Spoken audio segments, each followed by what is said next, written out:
As someone who's a fan of the show The Boys, I've wanted action figures to add to my collection of these characters, and that moment has finally arrived. So these are Mafex The Boys action figures from Medicom Toy, and they are some of the best you can get at 1/12 scale. Today I'm going to unbox 3 figures released so far, sharing my thoughts and experiences with them, and helping you decide if they're a must-have for your boys collection too. Before diving in, I want to thank the people at Nin Game who helped add these figures to my collection. They're not only a great place to import your action figures like Mafex or SH Figuarts, but they've also been a big help in bringing more of the videos you guys have been wanting to see here on the channel. So let's kick things off with the packaging.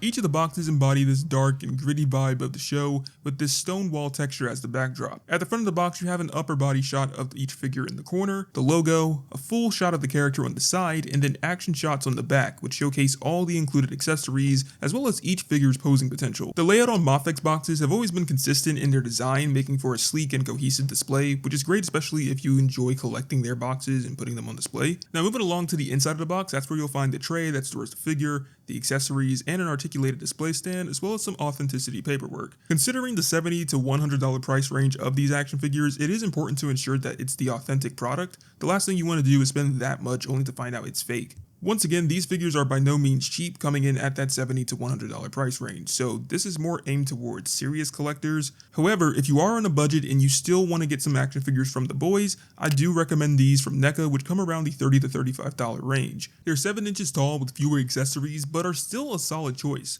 Initially, I considered getting the NECA versions, but the Mafex figure's superior articulation and their detail is what won me over. Not just that, but they also had the character Butcher, giving them the upper hand on NECA, and also Good Smile Company, who only has one figure from this show. Alright, so let's start with Homelander. This figure is a terrific representation of the character. It captures his muscular build and suit details accurately. The head sculpt resembles Anthony Starr decently, but it could be better. From certain angles, the resemblance is notable, but when viewed head-on, the face can look off, and I'm not too fond of it. The paint for the blonde hair could also use some improvement. I think it should be much lighter to better match the character. The Good Smile Company and NECA did a better job with their Homelander figures in terms of the hair color. I do think that the expressions are spot on for the character though, adding to Homelander's unsettling charm and also the rage that he has with these laser eyes. I do think a laser beam effect would have sold the look on this head. It's something that NECA and Good Smile Company included with their figures, so it's truly a missed opportunity here with Medicom's. The cape, however, is the big highlight for me. It's made from durable fabric and has a hidden wire inside of it for dynamic posing. I always enjoy when action figures come with soft good materials, whether it be for a cape or a coat, anything like that, because you can get more posability out of it. I will also add that the wire inside of Mafex soft goods are well made and they endure any frequent adjustments that you may be making when posing. I've owned several Mafex figures that have wired soft goods, all of them have stayed intact. However, the thing that does not feel reliable with this figure are these eagle shoulder pads. Just taking a closer observation of these hinges, I'm not too sure about them because they look and feel flimsy. So my biggest concern here is if I were to drop this, or say it drops off of a shelf, is it going to withstand that fall? I'm not too confident in it. Going back to something that I do like about this figure, it does come with an extra chest piece so you can show the star-spangled flap exposed. I prefer the style visually, it gives it some extra flair, and I think this is how I'm going to display my Homelander the most. In addition to the extra head sculpts I showed earlier, you do get some more accessories to use with this Homelander, like extra pairs of hands. You get some pointing hands and thumbs up hands, and a bunch of others which enhance the way you can pose this figure. And then that's it. You don't get anything else with this action figure for accessories, which is a bit of a downer because I do think they could have added a couple of more things. Like I mentioned earlier, a laser beam effect would have been great to see, or maybe they could have gave him a milk accessory, which is important to Homelander's character. I think adding this or the laser beam effect would have completed the set, but let me know what else you think should have been included. Now let's move on to Billy Butcher. This figure is my absolute favorite of the 3. The likeness when compared to Carl Urban is absolutely nuts. Their printing method captures his rugged look and scars flawlessly. It also comes with an alternate head sculpt that has this very wicked looking grin. I think that this one is probably the best of the 2, so I see myself using this one more when posing this action figure and putting it on display. Next up, there's Butcher's signature trench coat, which has detailed buttons and pockets. It does have a wire running through the collar for posing, but I'm not a fan of how this coat sits awkwardly on his shoulders. It just causes Butcher to look bulkier than he is. Removing the coat does reveal a detailed black shirt underneath, which is the style I prefer to display. It showcases Butcher's true size and just makes him look a lot cooler. When removing the trench coat though, I did run into an issue with the right elbow joint, which isn't securely in place.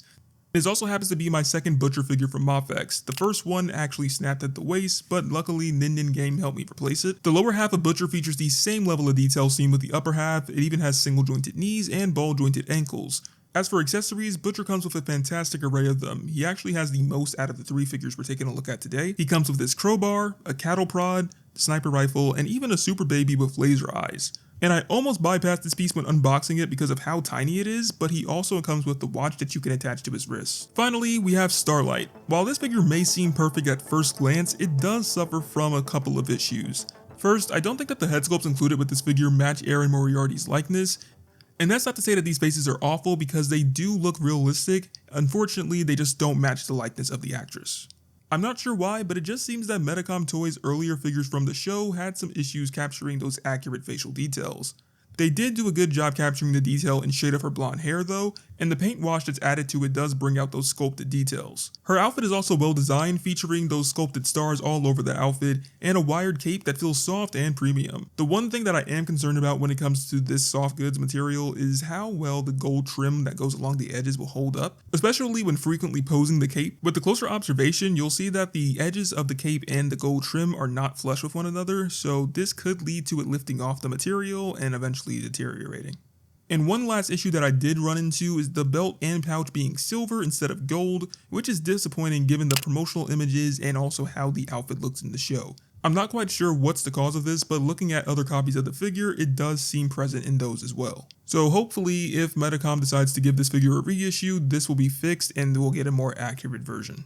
As you saw earlier, Starlight's accessories do include those extra heads, but she also has extra hands, a microphone, and power effects for dynamic posing.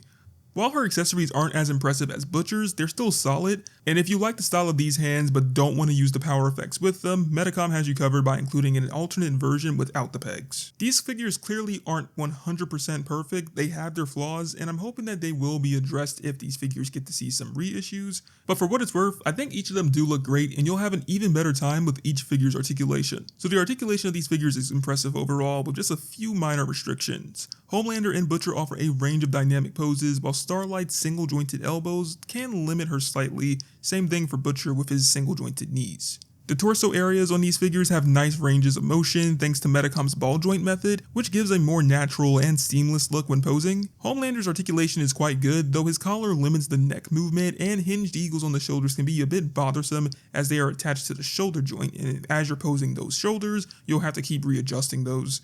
As for Butcher, he moves well, especially when his trench coat is removed, revealing his full range of articulation. However, that right elbow not being securely in place can be a drawback. Despite that issue though, the rest of his joints feel sturdy and smooth, allowing for fluid movement and posing.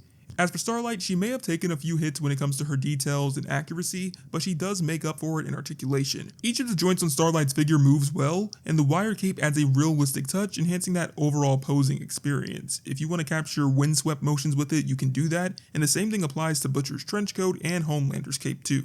This is one of the main reasons I think that wired soft goods will always be better than the plastic ones. In my opinion, I think that the articulation these figures have add to that value of the $70 to $100 price range you may be paying to get these figures. Being able to capture each character's looks or attitudes from the show is important, and I feel as if that's something you're able to do with each and every one of these figures, whether it's Homelander's stoic stances or it's Butcher's rugged style. These Mafex figures from the boys are a solid addition to any collection, and I'm glad I could add them to mine. After taking a look at each one and putting them to the test, I consider they have the impressive detail and some awesome articulation to work with. Despite a few flaws, the positives outweigh the negatives in my opinion, and if you're a fan of the boys, these figures are definitely worth considering. And there's no better time than now to get started with this line because they have new characters on the way like Soldier Boy and The Deep, and they even revealed some more characters like A-Train and Queen Maeve. Which by the way, when I saw Queen Maeve's Mafex figure, I was in awe because the likeness on that thing looks like a 10 out of 10. I'm really hoping that it looks that impressive in person. And again, if you're on a budget but you still want to have the boys experience for your action figures, NECA figures are a good alternative, offering decent articulation and they're great for your display. If that's what you're looking for,